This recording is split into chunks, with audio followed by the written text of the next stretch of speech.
What's up, y'all? It's your girl KP. We just gonna get straight into it. I finished The Art of Seduction by Robert Greene. Child, it took me out. Disclaimer, but everyone should tread carefully with this book. More importantly, and mainly because it plays a lot on the mind. Robert Greene is a great author when it comes to psychology, self-help, and counterintuitive books. And if you know anything about counterintuitive, it's not for the weak. It's not for the weak. Robert Greene does a great job of using seduction as being like the catalyst for like power and just manipulation, right? I feel like if you read it, the first chapter or two, it's gonna have you misled. And I think it does that on purpose. I think any writer, we're trying to hook our readers in the beginning. Keep that in mind.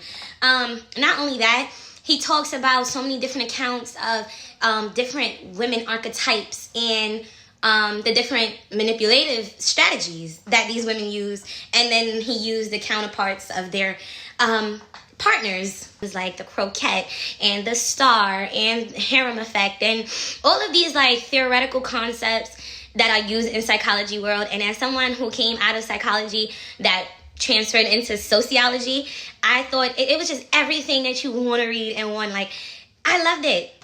I thought the book gets really dark though when he starts giving the play-by-play on how to keep a victim and how to victimize someone.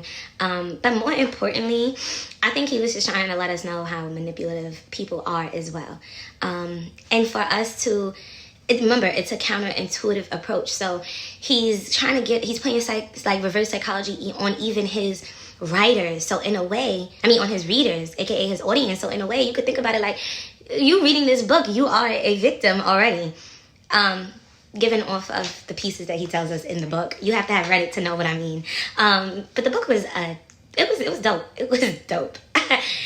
I think one of my favorite aspects of this book is how he really gets us to understand how much we as people hold on to ego and how much we need to have ego death. Because it's the very thing of us valuing ego at such a high level that allows us to become a victim, right? Or being easily manipulated. And I thought that was something so interesting that all people can understand. He even tells us how beyond sex, like the purposes of sex, right, and seduction, that people can still be manipulated. He breaks down even how babies and how children are manipulated or how they manipulate parents. So I just wanted to keep that open mind that it's just not about sex and it's not only about seduction, but it's the art of this manipulation. Now, the only thing that I would probably critique about this book is the misleading title. Like, I think The Art of Seduction leaves it to be very mysterious or misleading you to think that it's about sex seduction. And like, you're not gonna read this and find out like a new pose or a new position for Kama Sutra. Like, that's not happening here. But I think that if he allowed us to understand, even in the cover, like some cover art or the title just being more understanding that it has more to do with manipulation, I think I would have did better. I don't know. Let me know what you think. But other than that, I'll rate this 8 out of 10. And I'm going to give it an 8 out of 10 because I feel like that makes it super misleading. Hey y'all, it's your girl KP, and that has been the KP Lit Review. For more bookish content, make sure you follow us at Writers Rock Collective.